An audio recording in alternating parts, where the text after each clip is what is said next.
Hello everyone. Our project focuses on the analysis of Malaysia's federal government debt over a 5-year period. As we all know, government debt plays a crucial role in managing country's economy. In Malaysia, this debt comes from both domestic and foreign borrowing. It is mainly used to finance development, stimulate economic growth, and cover budget deficits. In this study, we aim to offer a clearer picture of Malaysia's financial standing using descriptive statistics.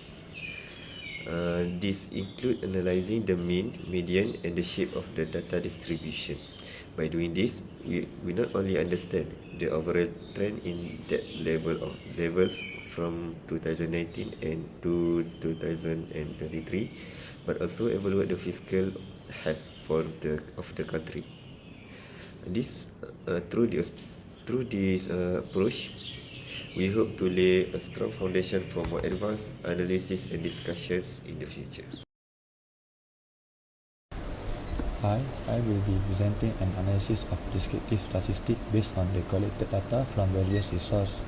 Our research focuses on understanding the statistical characteristics, examining the distribution of our quantitative variable, and taking a closer look at Malaysia federal government debt over the past 5 years.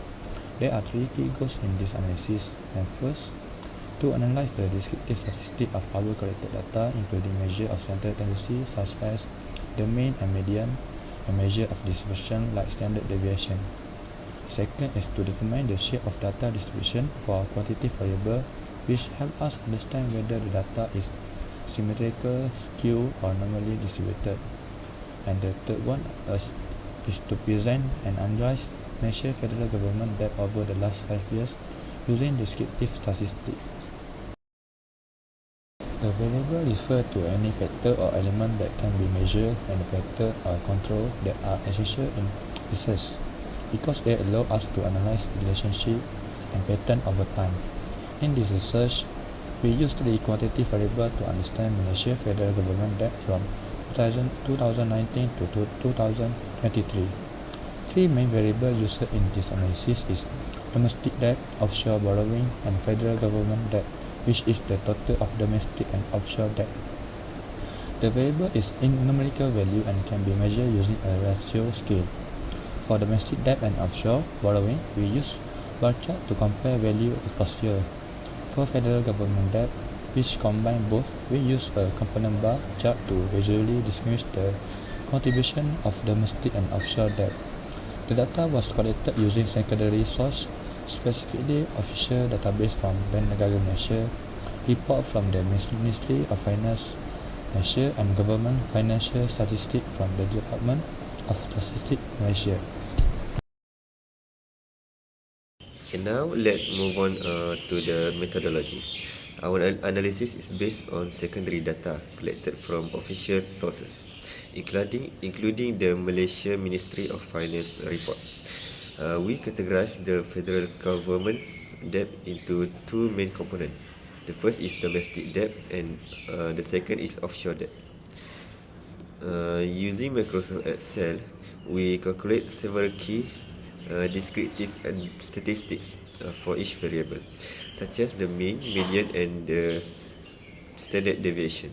These statistic tools help us summarize the data's central tendency and variability. The sources of our data include government reports, academic journal, and commercial database, ensuring that the information we use is both reliable and relevant.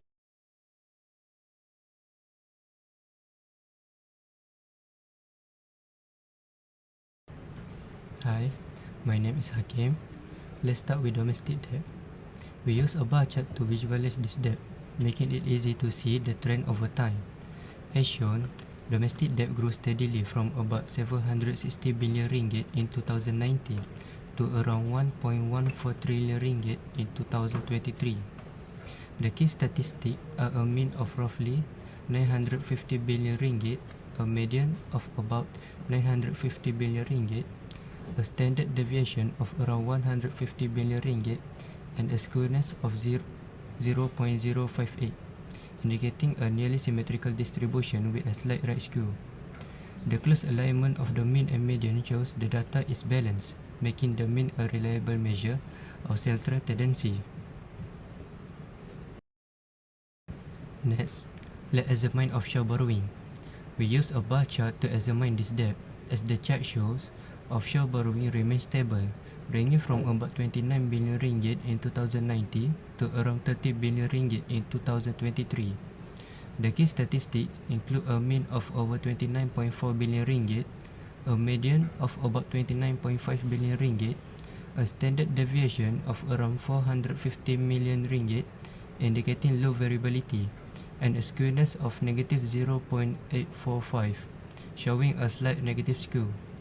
This stability suggests Malaysia relied less on external borrowing. Finally, we analyze the total federal government debt.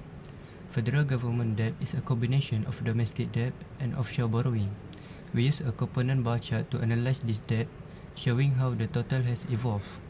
As we can see, the total debt increased from roughly 719 billion ringgit in 2019 to about 1.17 trillion ringgit in 2023.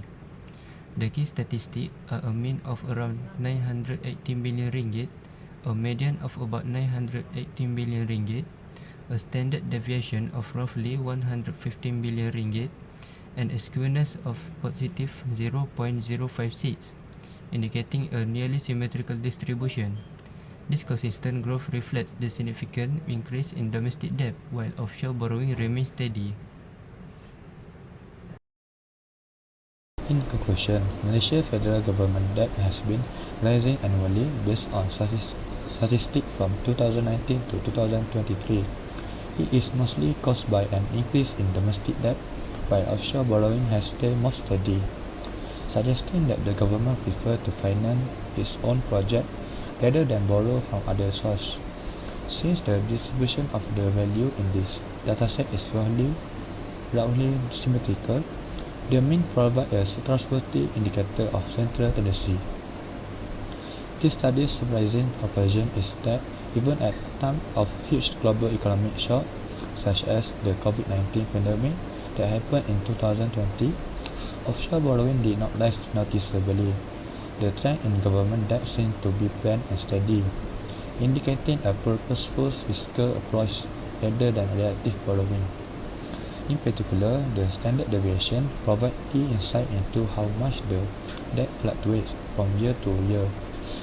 Choosing the right measure, such as mean or median, play a crucial role in correctly interpreting the shape and behavior of the data distribution.